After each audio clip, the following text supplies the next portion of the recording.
so it must be a buy day, and we're coming to you from Princeton, New Jersey, in the back of the Scholar Bookmobile. That's right, we've just loaded up with literally 2,000 books from the best library sale on the East Coast. And today you've got not one, but two Erics, because we're joined by used bookseller extraordinaire, the other Eric in Midtown Scholar, to talk about our finds. And Eric, it was quite a day. What time did we leave Harrisburg this morning? We left at 6 a.m. And we got in line, and the sale started at 10.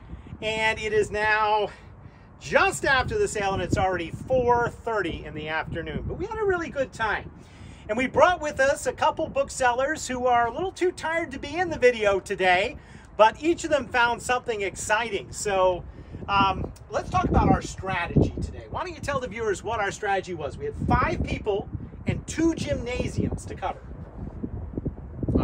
Where'd they go? The strategy is to buy a significant amount of books in the fastest time possible. Yes. So we divided the gymnasium into quadrants. You went to art. I went to art. Kathy and I went to history. Rachel went to the occult. And Adam went to graphic novels, where they both scored heavily. Afterwards, we sort of continued going until we were there. So we thought today, rather than unboxing, we'd do an unbagging, and we'd show you some of the amazing books that were found by our Midtown Scholar booksellers. Let's start with Adam, because he's got an interesting story here. Adam, here's Adam's book. Now, this looks like a normal copy of the Hot Zone, but one of the interesting aspects of this sale was that there were a lot of signed books, and there were a variety of Princeton alumni who donated to the sale, including Richard Preston. So this is, in fact, Richard Preston's own copy of the Hot Zone, signed by him. And that's pretty cool. It was a good find. This is actually on the website for the Princeton sale, but we found it hidden among other books. That was a fun one. Now, Rachel, I understand you found an interesting book as well.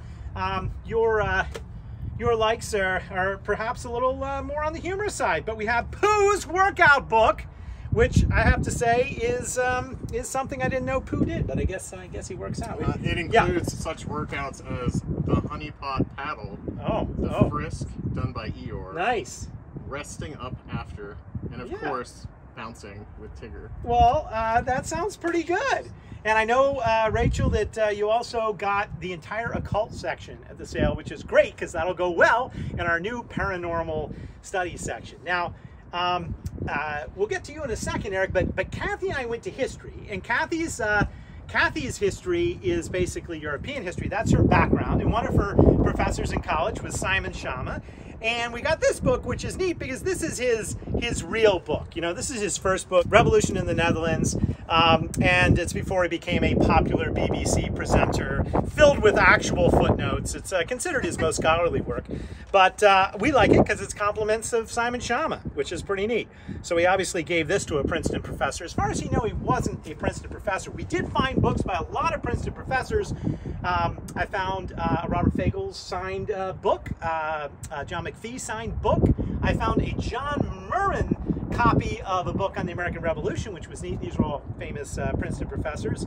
And as we speak, Matthew Desmond, the sociologist who wrote Evicted, and we found several copies of his book, is at the Scholar giving his talk tonight, which is really, really pretty neat. Now, Eric, you went to art and found some amazing things at art. How many books would you say you pulled out of the art section, and how long did it take you?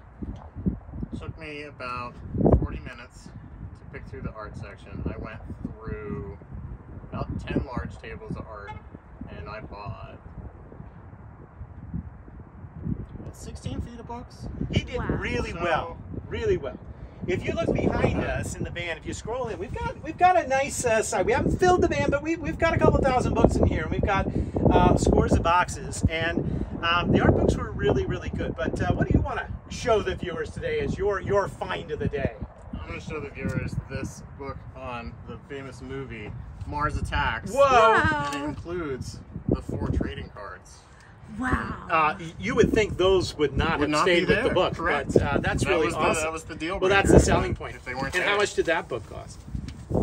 Oh, just a mere $3. $3. That's amazing. Well, that was fun. And as you can see, we have a lot of fun at these sales. It's a team building exercise. It was really neat. One of the things I was most excited about, and I've got a number of books here in the bag, which is really neat, is that this sale at Princeton had the library of Princeton University professor James McPherson. And James McPherson, when I applied to college back in the 80s, and I visited Princeton, it was his class that I sat in on. He's a historian of immense fame and note, and all of his books were donated to the sale this year. One interesting one, which is not in his standard wheelhouse, was still a book that I found really interesting. I wanted to share it with people because this book on Fanny Kemble, which was owned by McPherson, and I'll show you how he did it. He basically had his nameplate in a lot of these books. This is interesting because this book was written by Margaret Armstrong, and longtime viewers of Buy Day know that Margaret Armstrong was an amazing book designer, and we have a lot of her design books from the turn of the century in George's in the rare book room right now. So that was an interesting book to find that McPherson had. When we're looking at McPherson, you generally think of him as a scholar of the Civil War, but also specifically of African Americans in the Civil War. And we found these wonderful early books, including The Negro in the American Revolution, which was a path-breaking work at its time. A lot of the books ended up being signed by McPherson. Let's see if we can show you a copy of his signature. There we go.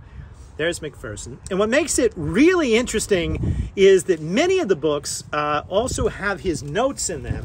And I got an example of this interesting book on Marcus Garvey called Black Moses. Now, at one glance, it's just a paperback.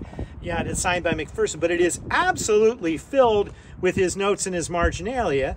And I think future scholars will find it interesting to know exactly which sections he starred and which sections he found the most interesting. Let's read you a little bit.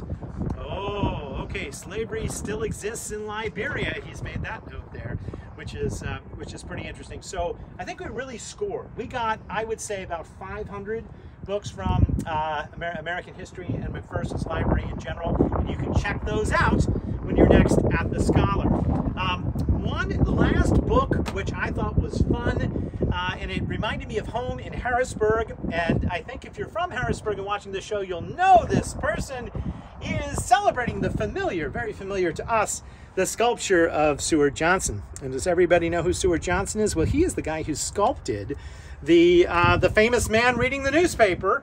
He actually did many men reading newspapers across the country, but that is in Riverfront Park in Harrisburg. And this one is particularly interesting. Why, Kathy? Because it's signed by him, which is a pretty neat thing with a local Harrisburg connection.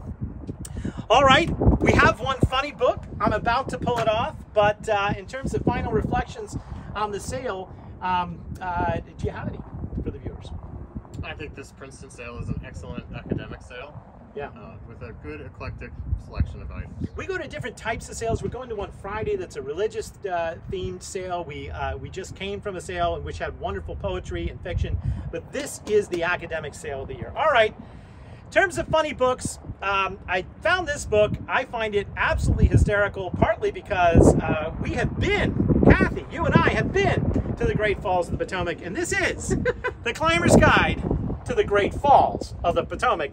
And if you didn't know it was called the Great Falls, you'd think it was literally a series of diagrams about where people could fall from the cliffs with all these dots showing the most dangerous of the falls. Maybe not the best title for a book on rock climbing, but I would say that book sales are a bit like rock climbing. You need all of your energy and all of your effort to make it work. Well, a special shout out and thank you to Adam and Rachel, as well as guest Eric and Kathy, for the amazing time we had here today. Thanks for watching Buy Day. If it's Friday, make it a Buy Day and watch every Friday at noon right here for more adventures in the world of books.